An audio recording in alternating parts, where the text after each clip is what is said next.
April 1st, okay? April 1st, April Fools. April Fool's Day. So just be ready, folks. We got a lot to talk about. I got my shirt on. Brendan's wearing his liquor shirt. It's called the Nightcap from Acres Down South. And, it's funny. That's what they call me. That's my nickname, the Nightcap. The Nightcap. There you go. Or the Later Gator. The Later Gator. Yeah. Hey, I'm going to tell you what. I watched a lot of basketball. We all did over the weekend. A lot of really good basketball. We're going to talk about it. We got Tommy Kane riding with his good friend and close confidant, Mr. Wolf. Said he's on his way to go do some serious bass fishing the next few days. Nice. And we're going to find out where he's going. Kevin Scarbinsky will check in from Birmingham. And Franz Beard from Gainesville. Just another day in paradise. Okay, smash the subscribe button in the bottom right-hand corner. Hit allow notifications on your Android device or iPhone. That allows you to get alerts every time we do a show. Tell your friends, tell your neighbors, tell everybody about SEC Sidelines Sports Network and SECU. Yeah. We should be launching that Texas podcast. Big podcast this week. We're launching. Yeah, good deal. That was a lot of fun with your dad and Ken Caps. Hook 'em horns. Oh my God! Look at that. There we go. I don't even know how that happened. I don't even know why you have that. I have no idea how that just happened on your thing.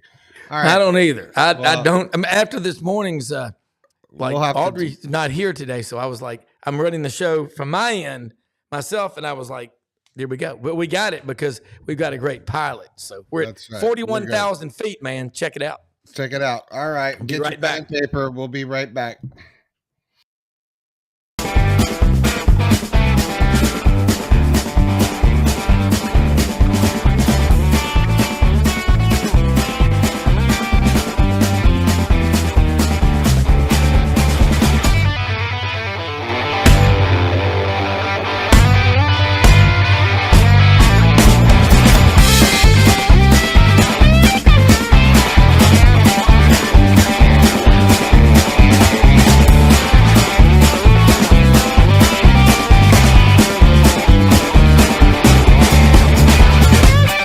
Sidelines with Rob Brown.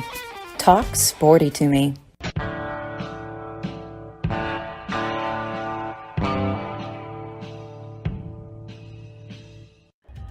Riding on the city of New Orleans. I can say this one. Mr. Wolf is in the car. Tommy, I was listening. I get so wound up. I had to go for a hike on the St. Francis River when I got back over from Memphis from going to Mass for Easter Sunday yesterday. And I had to listen. Let me tell you what I did. There's this thing, this app, and it was like the Duke broadcast team and the NC State broadcast team. And I was like, this is weird. So I'm listening to the Duke guys, and in between, oh my God, in between whining about every call, I can see why people get annoyed with these people. I mean, it was like they whine. I'm like, is this a broadcast team or a wine and cheese party? It was. Then they get to the NC State deal, and I love that one. You can paint the bell tower red tonight in Raleigh because the Wolfpack are going to the Final Four. And I listened to the last 7 minutes of the game on the Wolfpack radio network, and I was going, man, God, that was awesome. I mean, I can remember. Radio broadcast crews are awesome to listen to. Watch it on TV, but sync your radio to where you can watch and listen to it. But first off, congratulations, Wolfpack going to the Final Four. This is awesome. 9 games now in the single elimination tournament, and Kevin Scarbinsky's in with us. But paint the bell tower red tonight in Raleigh, North Carolina. Explain to all of the free world and the not so free world exactly what paint the red bell tower means, because that was awesome. Might want to reboot. You sound like we're not hearing you. We're getting a little R2D2 noise. See if we can reboot and come back. Might be Bluetooth or something, or you look good. There you is. There you go. There you go. All right. Oh wait, now you're back to the little. It's R2D2. All right, let's try to reboot so we can get the audio, because We were hearing you fine just a minute ago. Yeah, I think it's probably the mobile. Hey, Kevin Scarbinsky's here though. Did Pottsville win that game last night? Sounded like Alvin and the Chipmunks. I think Tommy's been celebrating by sniffing helium. I tell you what, Kevin, isn't this why we love the Final Four? And I don't want to steal any of the thunder from Kane Thomas, but with that game, Tommy, are you back with us? Can you hear me? Absolutely. Tommy, can you hear me? Let's talk about Paint the Bell Tower Red tonight in Raleigh, and we'll take it from there. And I'll let you and Kevin start just going back and forth. I mean, Rob, I can't even begin to tell you what yesterday. I mean, first of all, the most important day of the year, right? Easter Sunday. Yes, I mean, let's just absolutely. get that first and foremost. But when you pile that on top of NC State's women going to the Final Four and when capturing that punching that ticket, and then watching the NC State men do it again. Like, I've been a State fan my entire life, right? You guys know all that since 4 years old. Yeah. I mean, this isn't normal for NC State ever. It's not normal for anybody, but I keep waiting for us to become NC State, that we were the 17 and 14 team going into the ACC tournament. I'm waiting for that 17 and 14 team to show up, and they just don't exist anymore.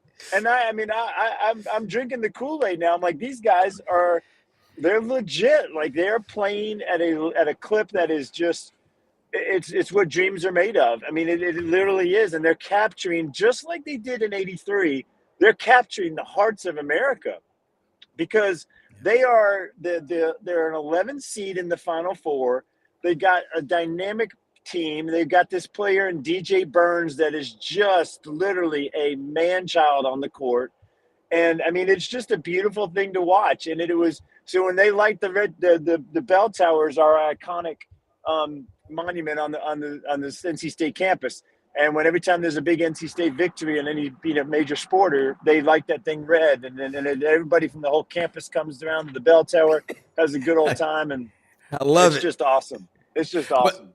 Well, Kevin, I mean, you were watching it, and I was just telling Tommy, I got so wound up when I got back from Memphis. I went over to Mass at St. Louis yesterday.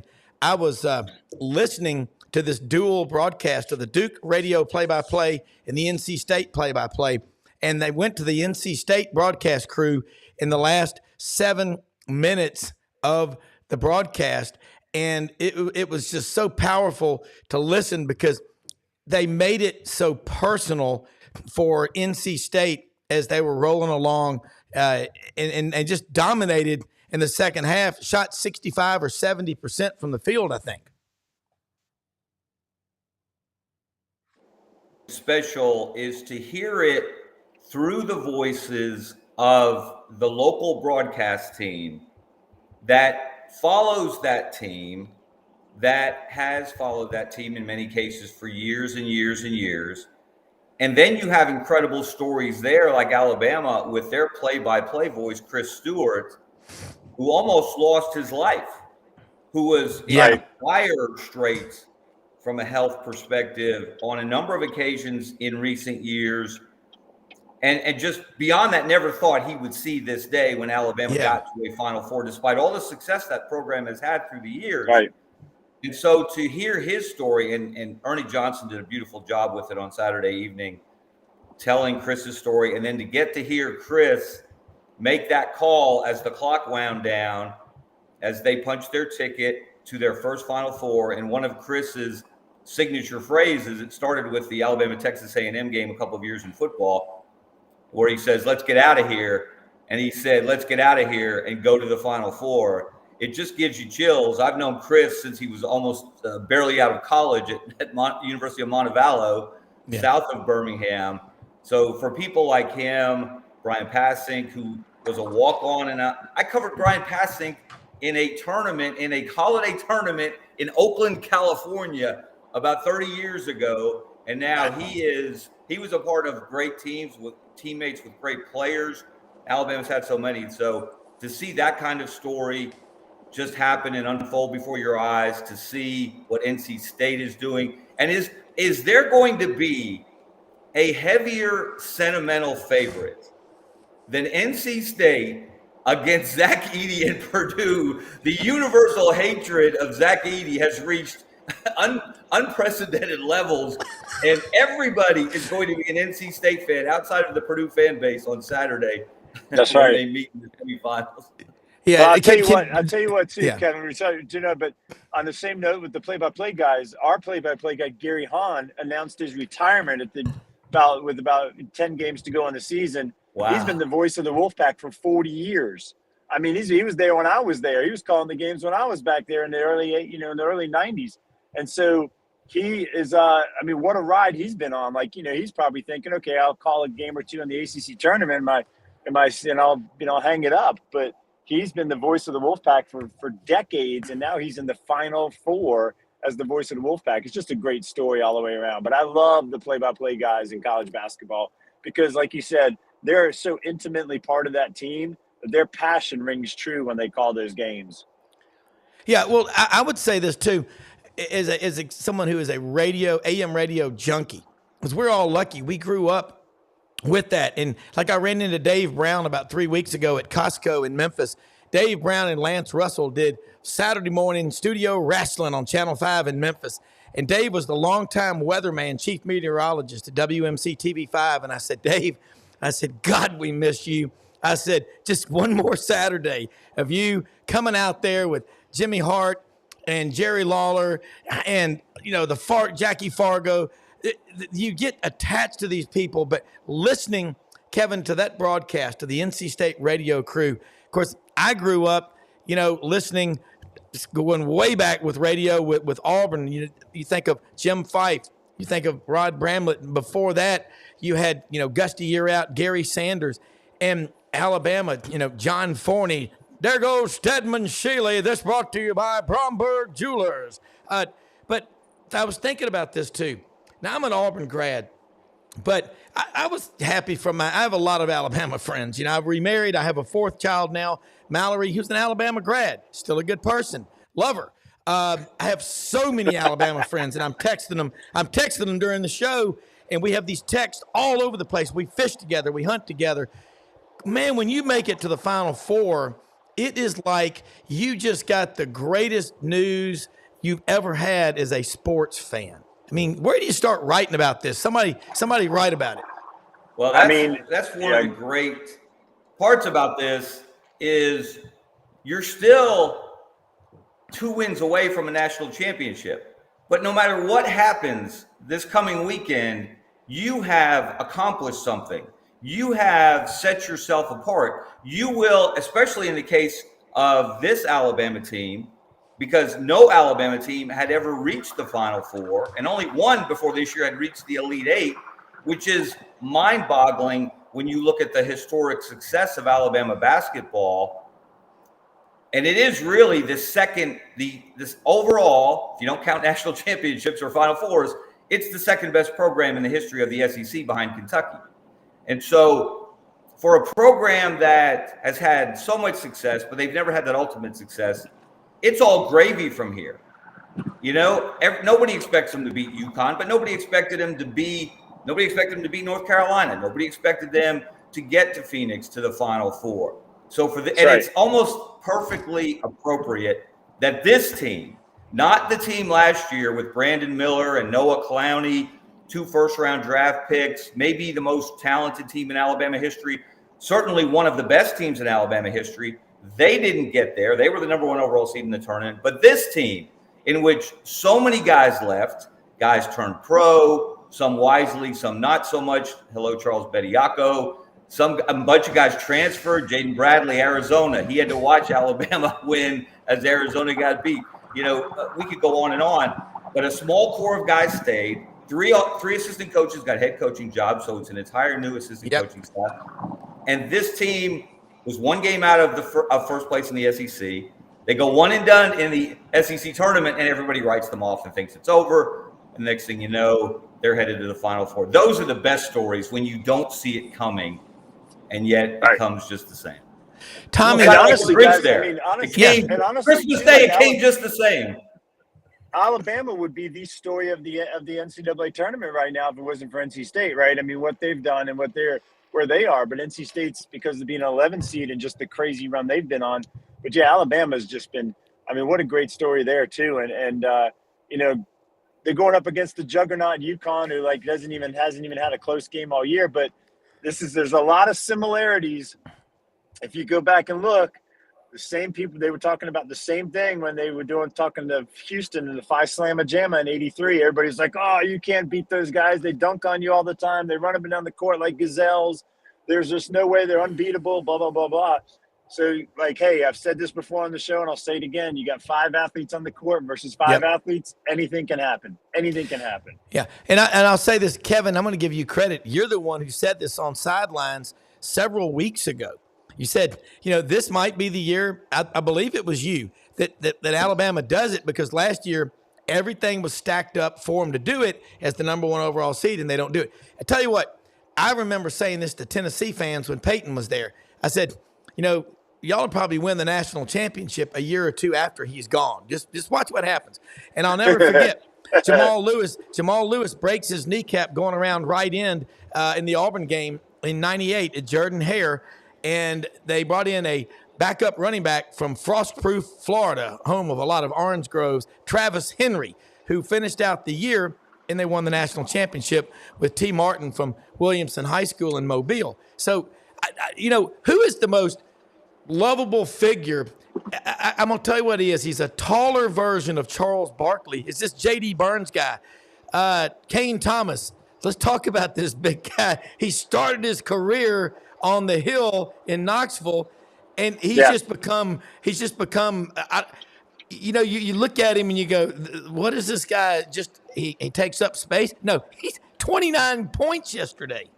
Yeah. DJ Burns is a special player. He is, first of all, he gets a lot of credit for his scoring and his touch inside, but he's got a really high basketball IQ. I mean, he really does. He knows when to be in the right position on the court. He knows when to hit the people cutting across the lane and cutting in diagonal passes.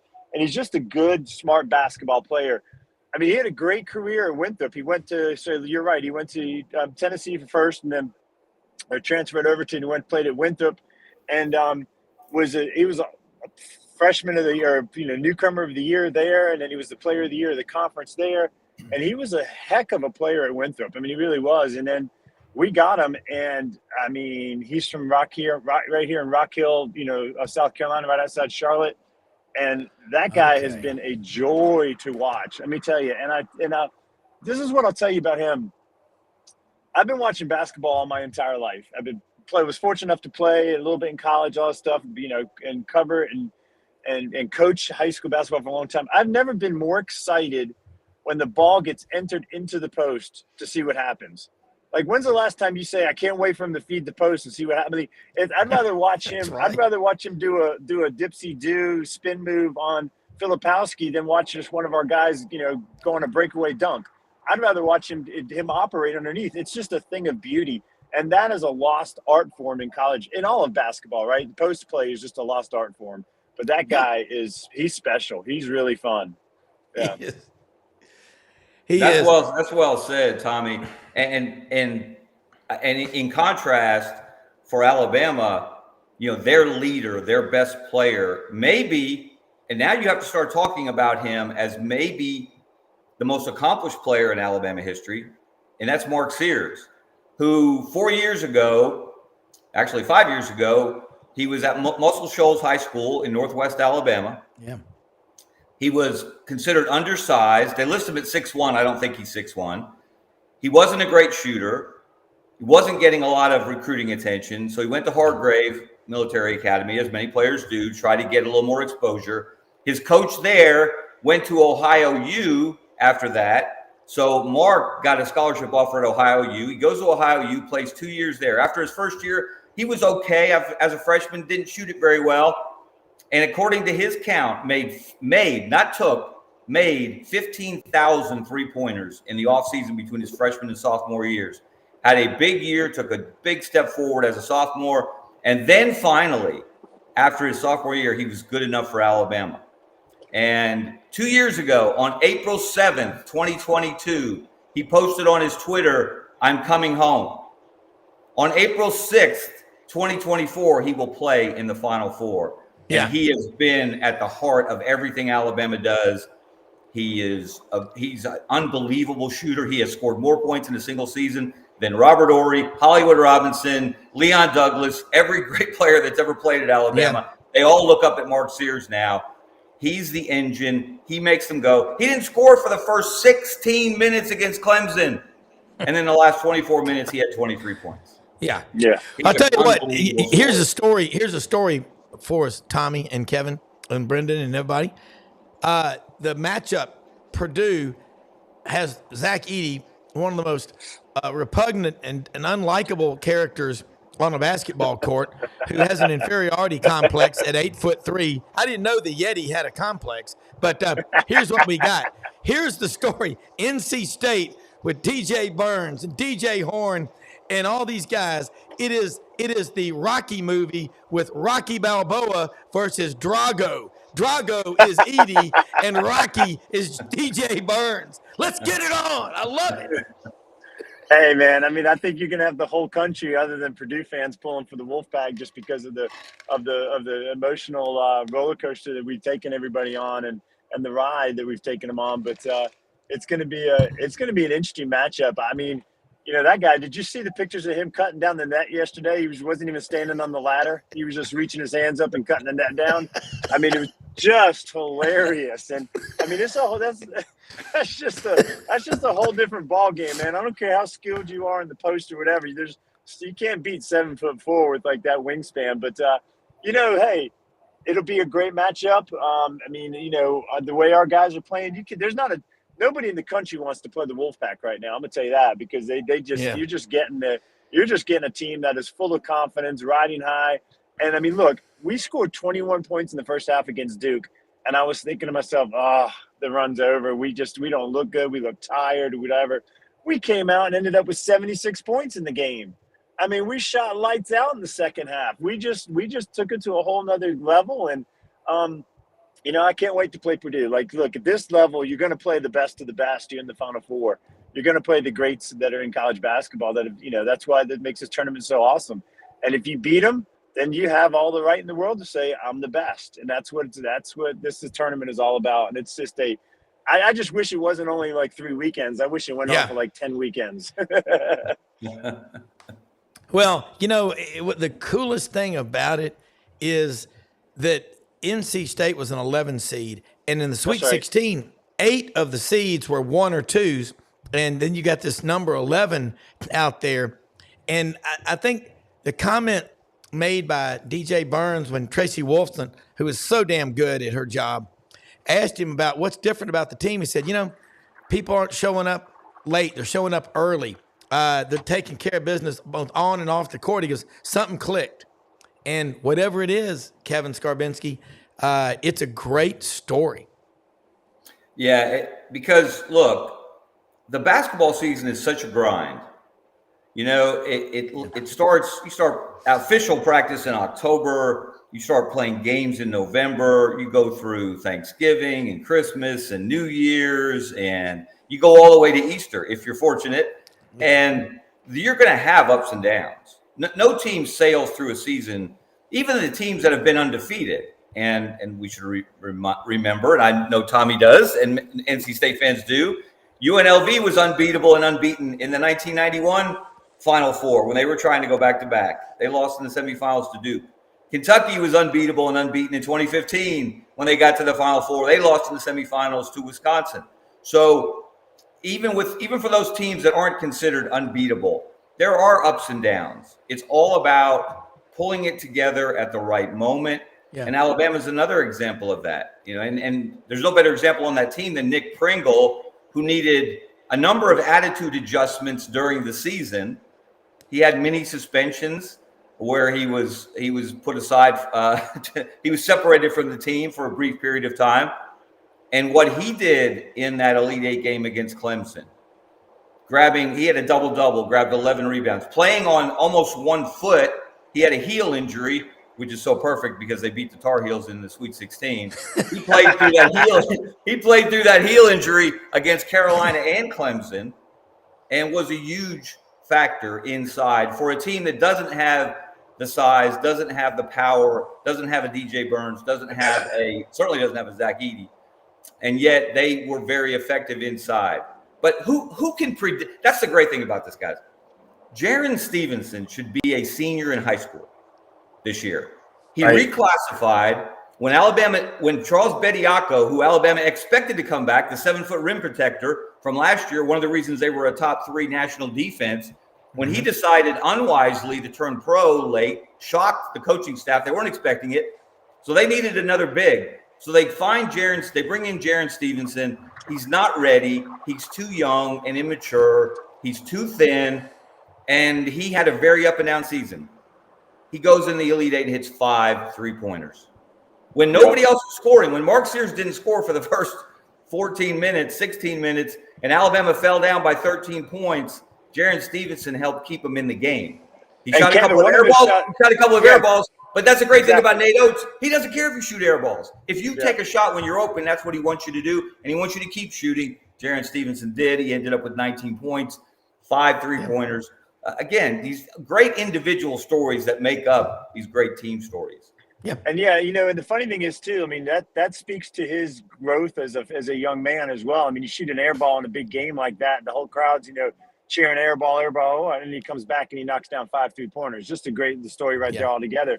And another good story, don't forget, guys, on the NC State side, Kevin Keats was out of a job.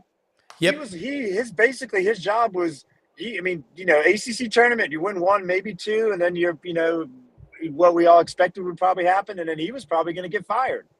And now wins the ACC tournament, gets a 2-year extension, gets all this bonus. Now he's in the Final Four. I have no idea what his bonus was for the Final Four, but I guarantee it was more than any of us make in a year.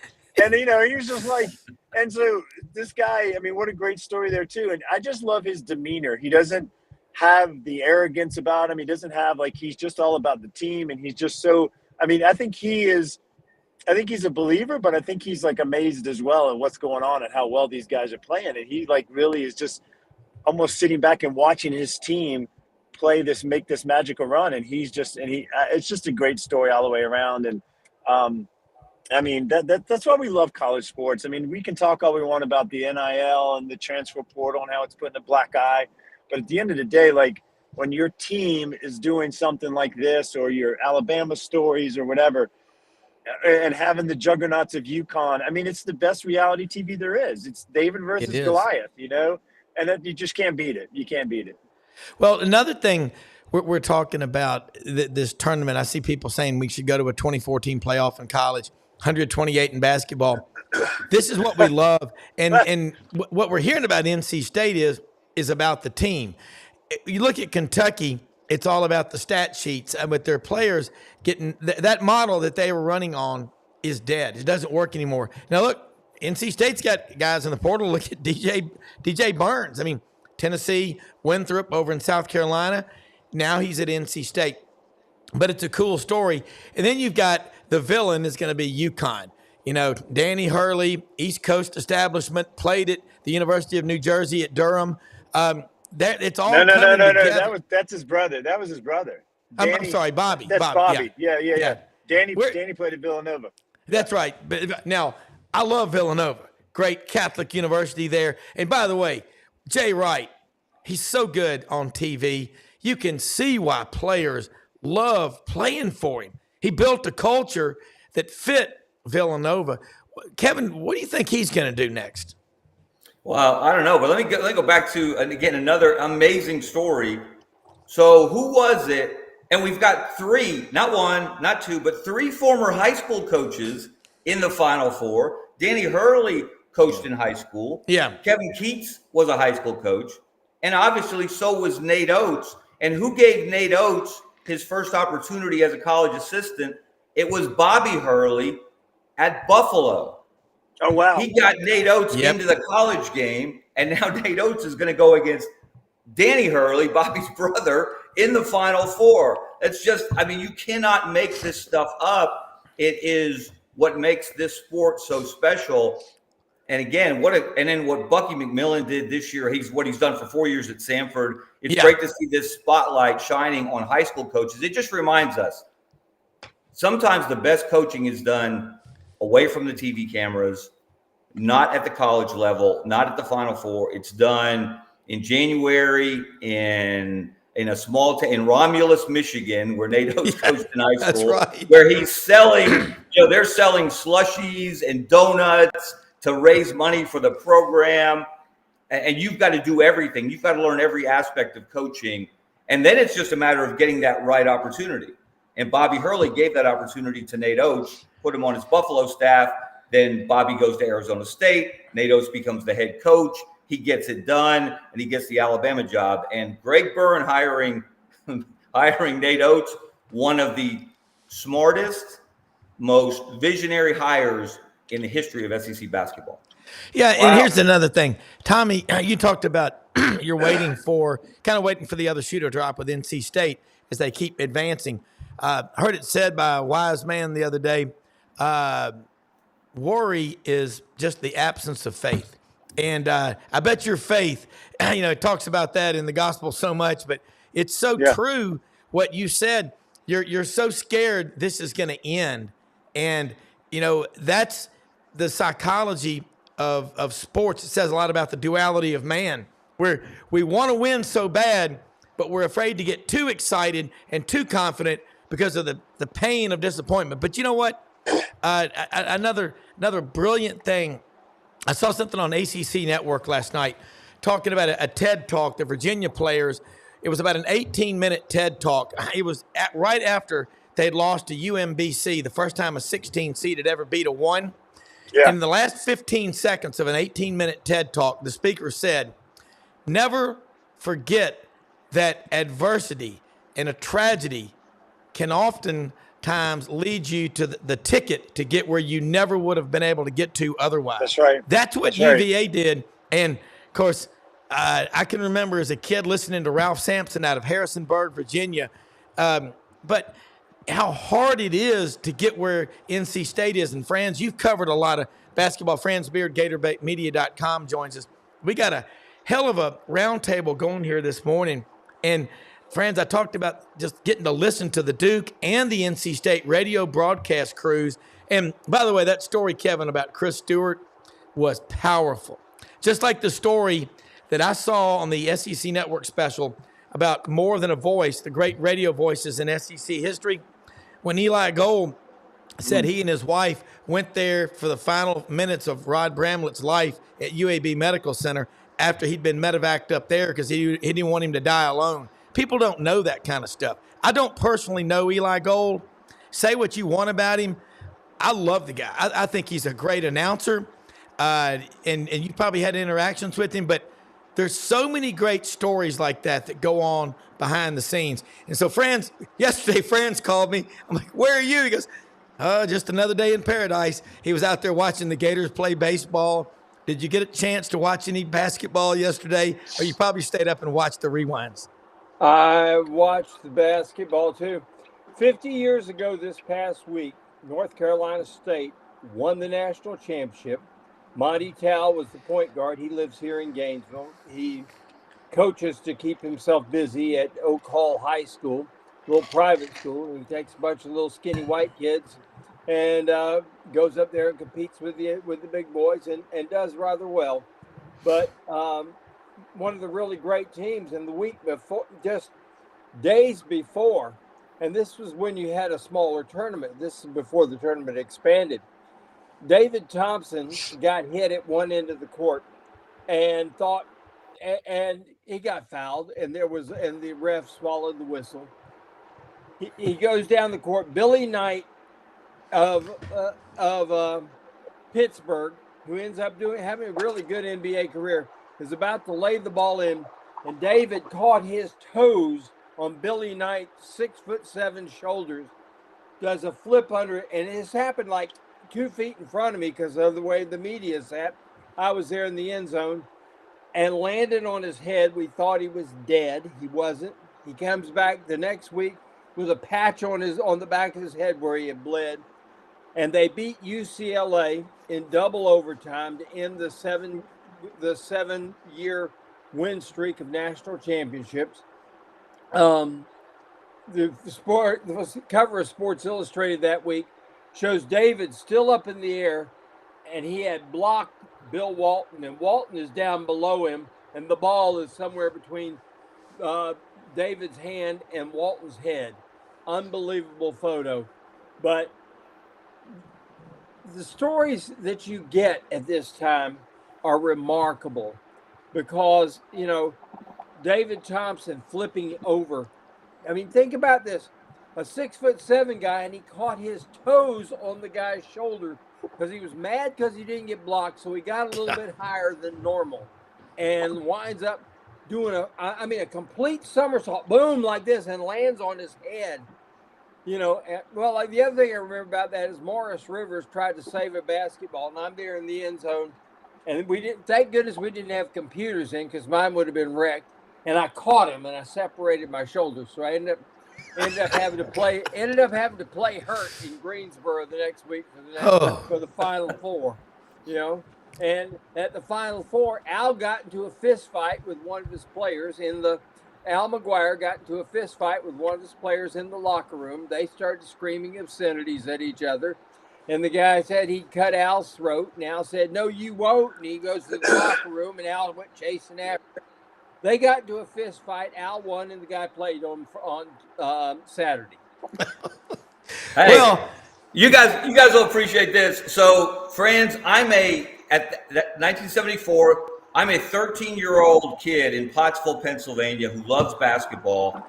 And after David Thompson tripped over Billy Knight's shoulder and got hurt, and he had that wrap on his head, the next time I went to the playground, I wrapped gauze around my head. I was a big David Thompson fan, and I went to shoot buckets with the gauze wrap around my head. And everybody at the playground said, "What are you doing? What's wrong with you?"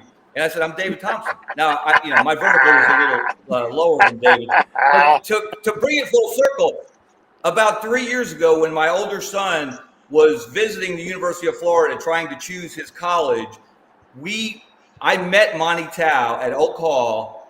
Dave Sturt, my old journalism professor in graduate school at the University of Florida, was good friends.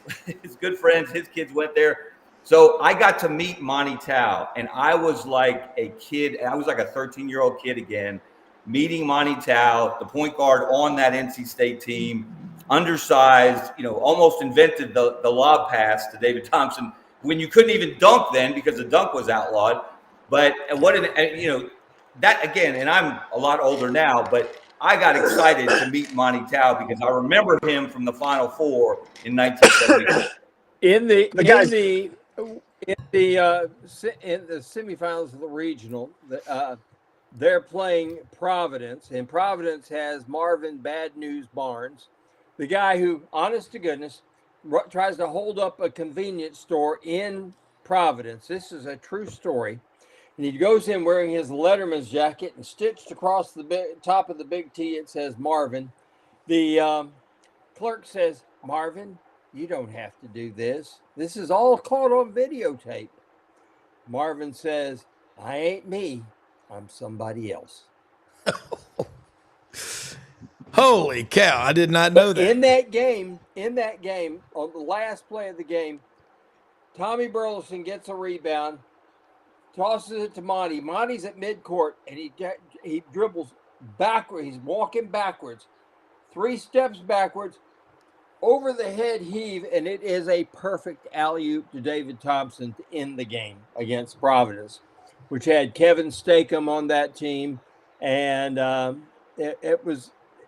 what a way to end a ball game. But my memories go back. This past week have just been, Monty and I've been texting, and we've just been flashing back and forth with that, Oh, well, friends, it is though. And Tommy, hearing him talk about this, it's the history, the traditions, and the heroes. When you can tap into this stuff, that's what makes it worthwhile.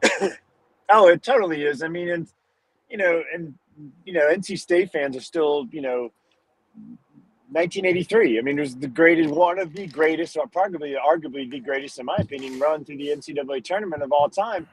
What they did is coming in there with the losses they had, 10 losses, whatever.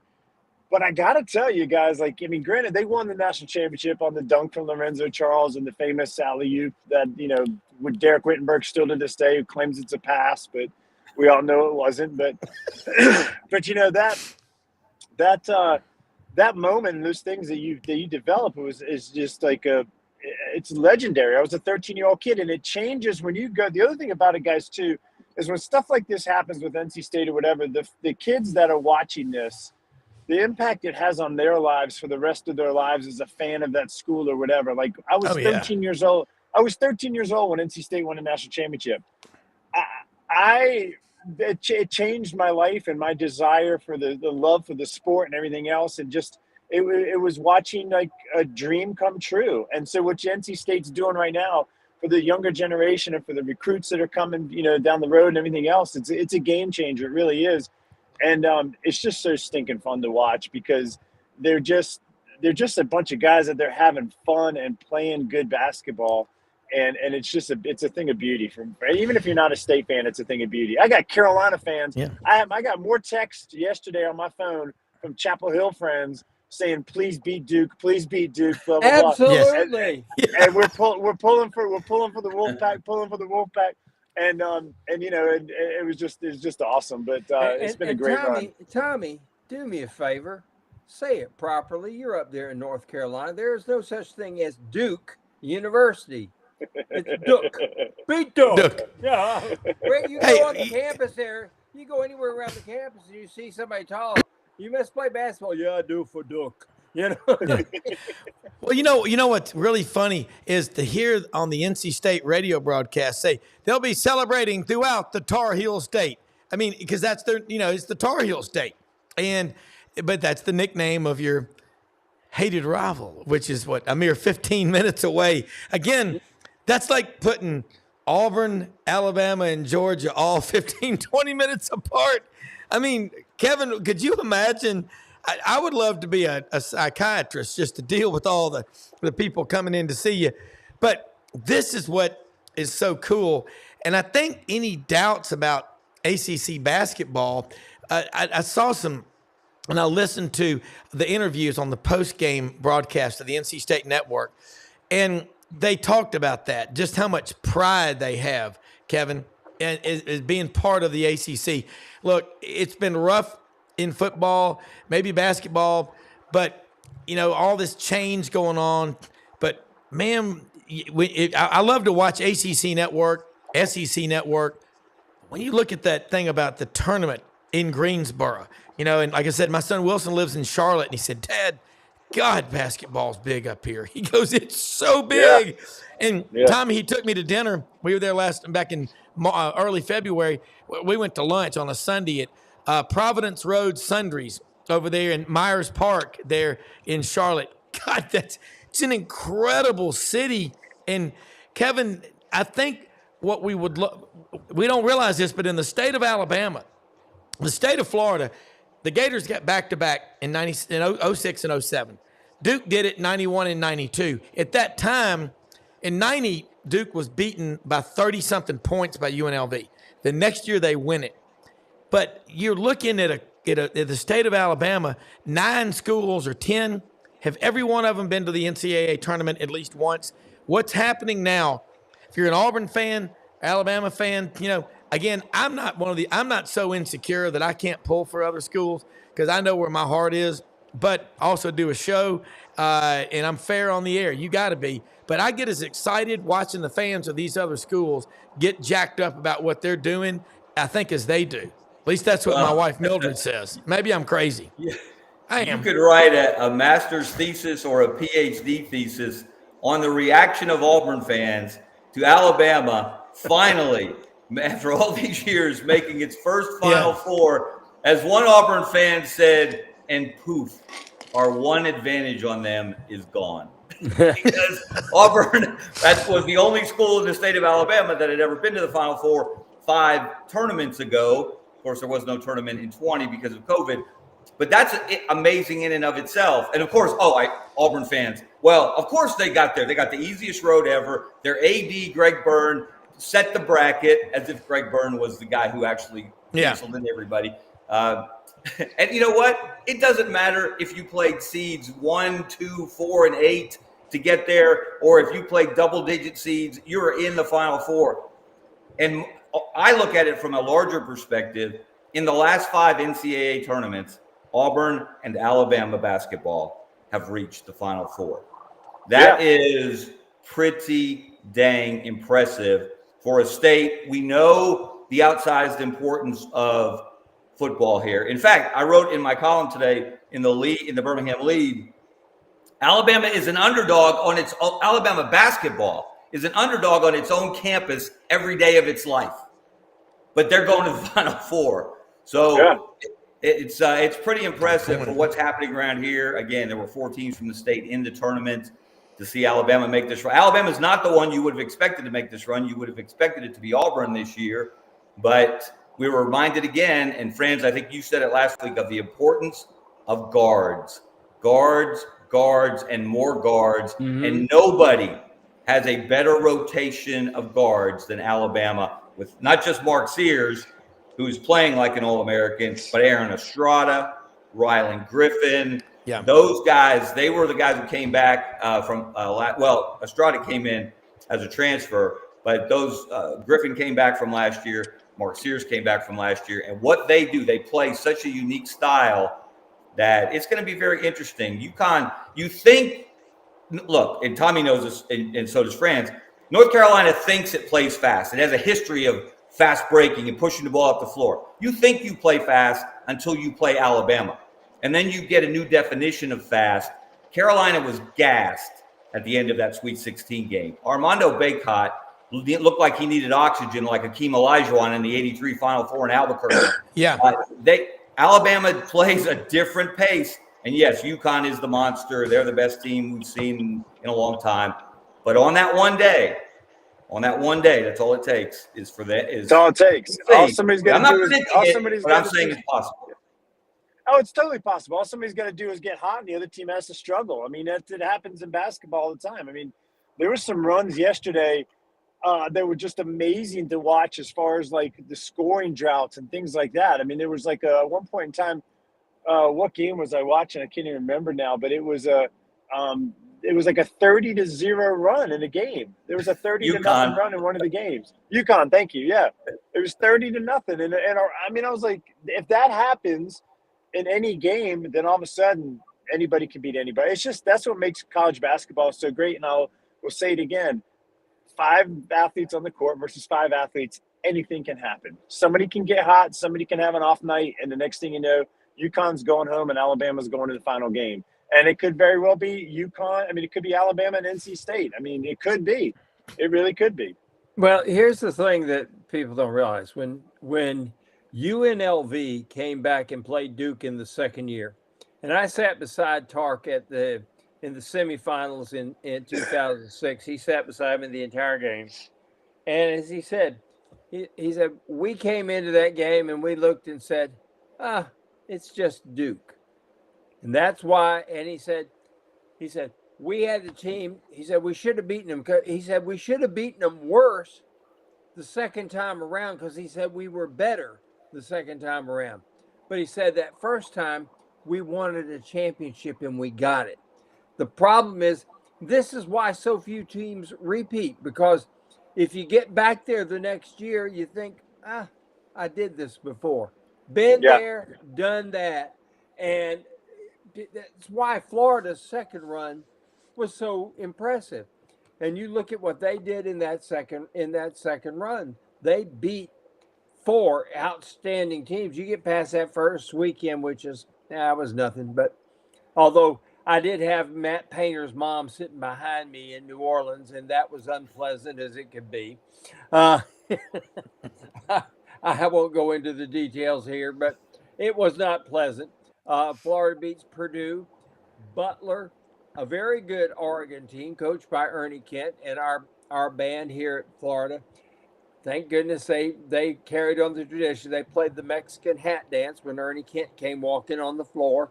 And in case you didn't know, Ernie had gotten caught having an affair with this woman in Tijuana. when he was allegedly recruiting in San Diego. So everywhere he went that year, they started at the University of Washington. They wore sombreros, and the band played the Mexican hat dance when he came on. But they beat Oregon, then they get in the semifinals. They get UCLA, and that UCLA team, Russell Westbrook's on it. You got a bunch of future pros. And then they beat Ohio State with Greg Oden in the championship game. Florida was seriously focused, but most teams that come back that next year are not. Yeah, it's very, very rare that they aren't. And Tark told me, he says, we should have beaten Duke. He said, we beat Duke by 30 the year before. He said, my team was so good, we should have beaten them by 50. And this is the thing, Tommy, that you got to look at, with the next game with North Carolina State. Everybody's going to pick UConn, But let me tell you what, if UConn comes there and says, been there, done that, they've lost 14 ball games, you never know what happens, because it only takes one team having an attitude for it to end. Yeah. Tommy, you're talking about the Purdue NC State matchup. We've got about 10, 12 minutes left in the show. What is it going to take? Zach Edey is a monster. He had 40 points in that game, but they've failed a lot. They seem like they're on a mission, but NC State doesn't seem like they've got the burden that Zach Edey and Purdue seem to be carrying. I like a team that's loose between the ears versus one that I think they're really uptight, and I think NC State's fun style of play is to their advantage. I think you're probably right, Rob. When I saw the line came out of Vegas right away, we were a 9-point underdog against Purdue, and I think what the difference is going to be the guard play, like you guys mentioned earlier. Guard play is going to be huge for us. The inside presence of Edey versus our guys. I mean, Ben Middlebrook's our backup center, the guy that comes in the court. He's a big bruiser guy. He's a strong physical kid. And I think he'll kind of be able to, waste some fouls on Edey and kind of really rough him up a little bit.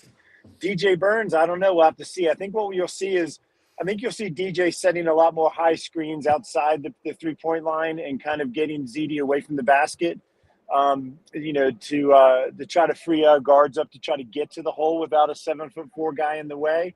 But we'll have to see how it plays out. I don't know. I don't know if Zach Edey's faced anybody like DJ Burns. Hell, nobody's faced anybody like DJ Burns in the tournament. I mean, you just don't know. You just between the strength and the size and the feathery touch and the quick feet, I don't think anybody can prepare for that. So it'll be interesting to see. But I think it's going to come down to our guards. We've got, our guards have got to hit some shots, and we got to just, continue to play. But I think you're spot on, Rob.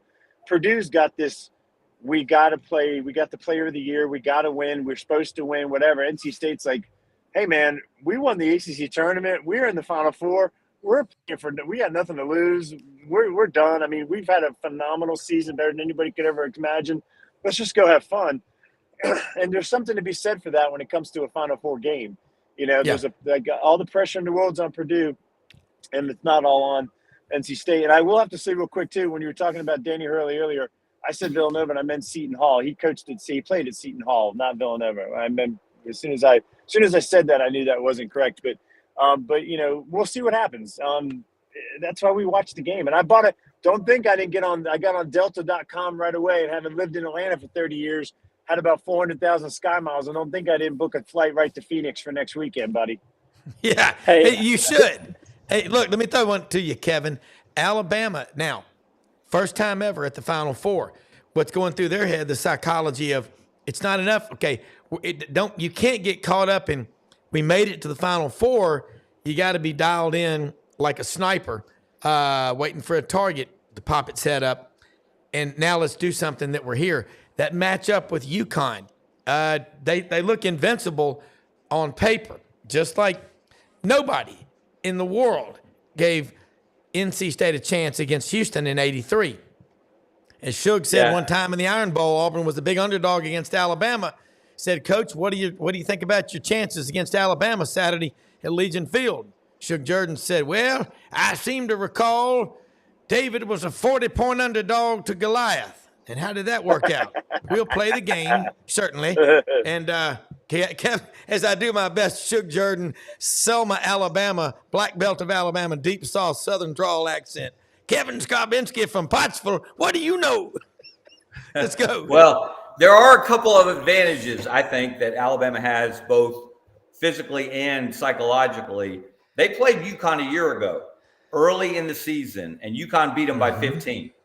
And that was the team with Brandon Miller and Noah Clowney, Charles Bediako, et cetera. And Mark Sears was, he was the Robin to Brandon Miller's Batman. And now, of course, Mark Sears is Batman. So that idea, UConn's already beaten Alabama. So they, even though that was a very different Alabama team than this Alabama team. So I think that's a psychological edge for Alabama. And also, and this has not gotten enough play, Alabama, as well as they shot it, they made, I think, 15 threes against Clemson in the Elite Eight. Their best shooter did not play in the Sweet 16 or the Elite Eight. Latrell Wrightsell Jr., another transfer, has been maybe the heart and soul of that team in a different way than Mark Sears. Yeah. He's got a toughness about him. He's got a physicality about him. He's unfortunately suffered a number of head injuries this year, concussions. I don't know if they've classified them as concussions, but something along those lines happened again in the second round. So he didn't play against North Carolina or Clemson. He's expected to be back. He is a very smart veteran basketball player. And that's what they have. Again, that guard group, you add him to Aaron Estrada, who's a wizard with his left hand, his bag of tricks. He scores in different ways. He's the only guy that Nate Oates lets shoot from the mid-range without getting scolded. Then, of course, Mark Sears and Rylan Griffin can hit it from the logo. You add that foursome, they are tough to deal with. And again, they play a style that's so different than anything else that you see normally. So there are some edges that Alabama has that, again, give them a chance. They can shoot it. They can shoot UConn out of its arrogance, out of its air of superiority, out of its, what have they've led every NCAA tournament game by 30 points at some point. That's insane. That's insane. I think playing in a lot of close games makes you a better team because you don't get codependent on one individual or two maybe bailing you out of every situation. That is the beauty of having a tough schedule. And Alabama has experienced the pain and the misery of losing 10 games this season or 11, whatever it is. UConn last year had a 4 or 5 game losing streak in the season early on and came back. And you look at Tennessee. I put on Twix yesterday. That's what I call Twitter, Twix, Twitter and X, Twix. I put on there, once again, Tennessee loses a game where Dalton Knecht has a career night and he doesn't get enough support from the rest of his team.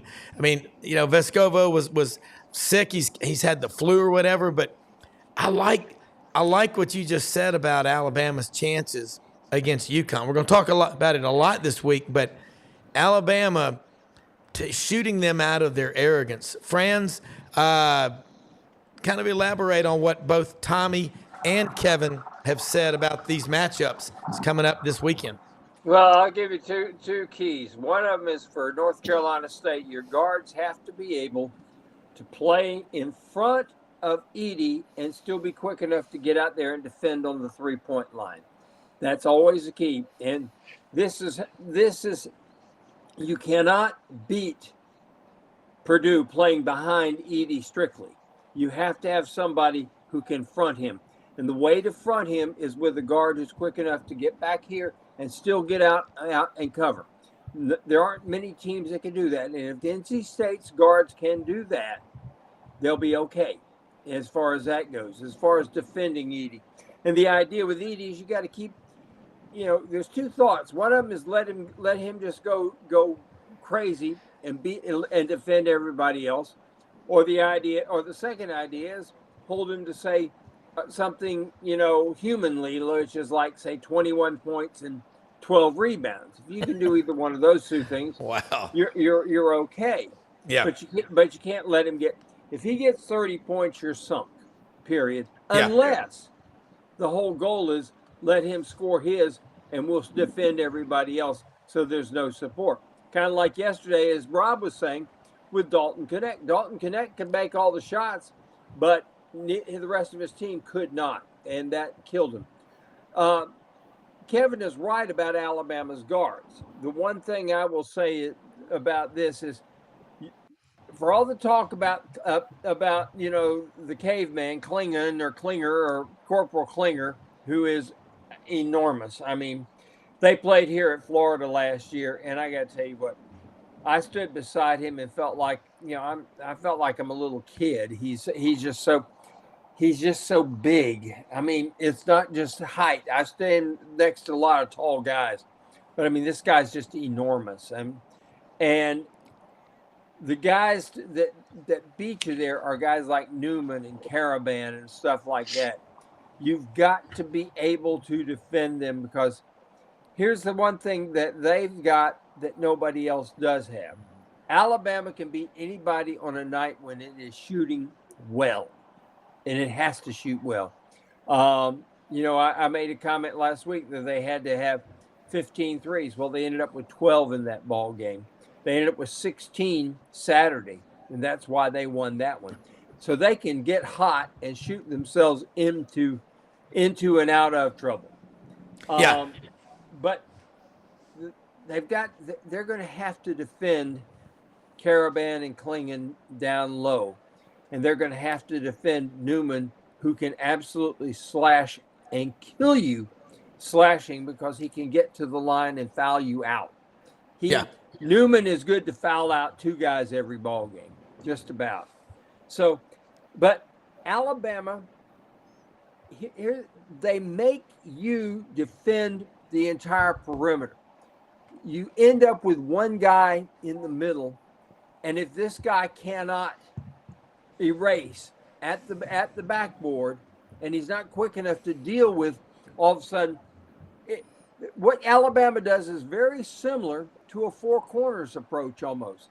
You got four guys on the perimeter, and you got one guy in the middle, and if the guy with the ball in there breaks to the basket, all of a sudden you end up with a 3-on-2, and you can score layups that way. Yeah. If they can do that without getting erased, they can win this ball game. It's going to be a lot of fun. And let's say something real quick about our sponsors, like the Vitamin Shop, Olive Branch in Oxford, Mississippi. 2 locations, open Monday through Saturday, 9:30 a.m. to 8 p.m. Sundays, 10:30 a.m. to 7 p.m. Gateway Tire and Service Centers, they go the distance for their customers in the communities where they are. And think about it, folks, this time of year, houseindustriesinc.com on our website. All of our great sponsors, you can find them on our website at sidelines.live. Hewlett and Dunn, Tom Martin's Body Shop, Rumble Boxing Gym, Clay's Smoked Tuna. You live in the Memphis area, check them out. The mobile trucks, claysmokedtuna.com. It's the best stuff you've put in your mouth. Smoked chicken salad, smoked buffalo chicken dip, smoked salmon. If it can be smoked and made into a dip, they can do it. Look. Does it make you high when you? No. It is smoked tuna, and they serve it with the club crackers. Yeah. No, take that fish and stick it. Yeah, I wish. I mean, but no, it is great stuff. Clay smoked tuna all over the Memphis area. The mobile truck, they cater and deliver anywhere. Let's do this real quick. Franz Beard, GatorbaitMedia.com. Check him out Monday through Thursday night, sometimes Fridays on the Buddy Martin Show, putting out great content. Kevin Scarbinsky, the Birmingham lead, Scarbo Knows, Hall of Fame basketball writer in Birmingham. And what's your Twitter handle, Kevin? At Kevin Scarbinsky. Simple enough. Twix. Do we call it Twix now? And I like that. Kevin has a mobile, nonstop newspaper going on social media. He puts out a lot of really relevant stuff. And Kevin, let's do this again next Monday. Love having you on. Tommy, how do they follow you? I know you've got Pack Productions, but you're going bass fishing for a few days, but you're not going to be out of touch. I know that. Is he there? No. Tommy I'm froze going up. down Tommy- to Santee, okay. Lake Santee,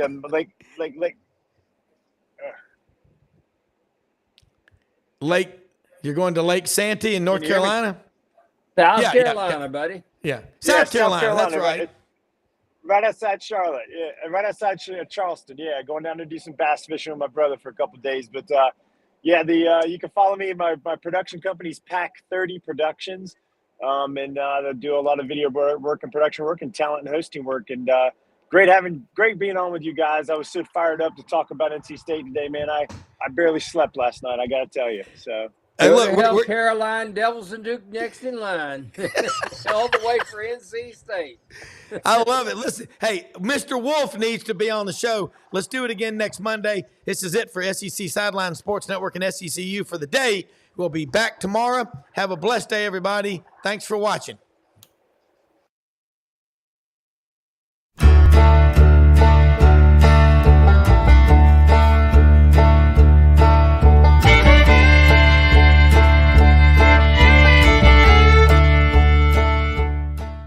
In a perfect world, you'd set a health goal and results would happen overnight. In this world, the real world, it takes time, dedication, and the right support to achieve your best self. The Vitamin Shop's health enthusiasts are here to make sure you're not wasting a single moment on the wrong supplements. From the highest quality sports nutrition and superfoods to the most sought after trends, you'll find a huge variety of science-backed solutions for every goal. And the people to help guide you along the path to greatness. Unbelievably, every 2 minutes in our communities, a child is either bought or sold for sex. I am Ari Dickey, board member for the Nashville Anti-Human Trafficking Coalition. Join me and millions of others in our fight against human trafficking and for its victims by helping to educate the most vulnerable among us, our middle and high school students. Go to nhtcoalition.org, become a partner, and help keep our families safe, because none of God's children are for sale.